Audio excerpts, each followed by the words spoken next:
કુખ્યાત બુટલેગરે જાહેરમાં ફાયરિંગ કર્યું અને નારોલમાં ગોપાલ ભરવાડે ફાયરિંગ કર્યાનો વિડીયો વાયરલ થયો છે।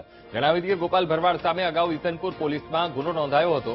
ગોપાલ ભરવાડની પત્નીએ માર માર્યાની પોલીસ ફરિયાદ કરી હતી, તો પત્નીએ ગર્ભપાતનો આરોપ લગાવ્યો હતો અને આ જ મામલામાં ફાયરિંગ થયું હોવાનું કહેવામાં આવી રહ્યું છે। તો જાહેરમાં ફાયરિંગ કરતો આ વિડીયો સોશિયલ મીડિયા ઉપર વાયરલ થયો છે અને પોલીસને પણ પડકાર ફેંકી રહ્યો છે। આ કુખ્યાત બુટલેગર છે, જેને કોઈનો ડર ન હોય એ રીતે ધાક જમાવવા તેણે ફાયરિંગ કર્યું।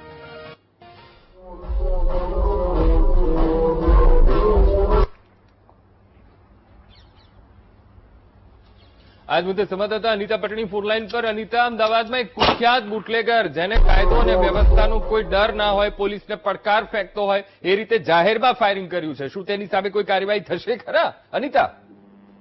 જી અંકુશ, જે પ્રકારે નારોલમાં આજે ગોપાલ ભવાનભાઈ ભરવાડ નામના જે વ્યક્તિનો જે ફાયરિંગ કરતો વિડીયો જે સોશિયલ મીડિયા પર વાયરલ થયો છે, તેને લઈને હાલ તો પોલીસ ઉચ્ચ અધિકારીઓ દ્વારા તપાસના આદેશ આપવામાં આવ્યા છે।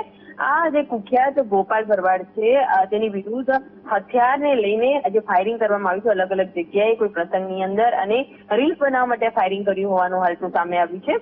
ગોપાલ ભરવાડ સામે અગાઉ પણ ઈસનપુર પોલીસ સ્ટેશનમાં ગુના નોંધાયા છે અને તાજેતરમાં જ તેની પત્નીએ તેને માર મારવાને લઈને ફરિયાદ દાખલ કર્યો છે, જેમાં પત્નીના આક્ષેપો હતા કે તેનો પતિ ગર્ભપાત કરાવી રહ્યો છે, દીકરા માટે ગર્ભપાત કરાવી રહ્યો હોવાનો આક્ષેપ થઈ રહ્યો હતો, જેને લઈને જે તેની પત્નીને ખૂબ જ માર મારતા તે હોસ્પિટલમાં સારવાર માટે એડમિટ કરવામાં આવી હતી। આ સમગ્ર વિવાદ વચ્ચે હાલ આ ગોપાલ ભરવાડનો ફાયરિંગ કરતો વિડીયો સામે આવ્યો છે। તેની પાસે એક હથિયાર હોવાનું સામે આવ્યું છે। લાયસન્સ વગરનું આ ખાનગી હથિયાર રાખતો હોવાને લઈને હાલ તો પોલીસ દ્વારા તેની વિરુદ્ધ કાર્યવાહી હાથ ધરવામાં આવી છે અને વધુ એક ગુનો દાખલ કરીને તપાસ હાથ ધરવામાં આવી છે।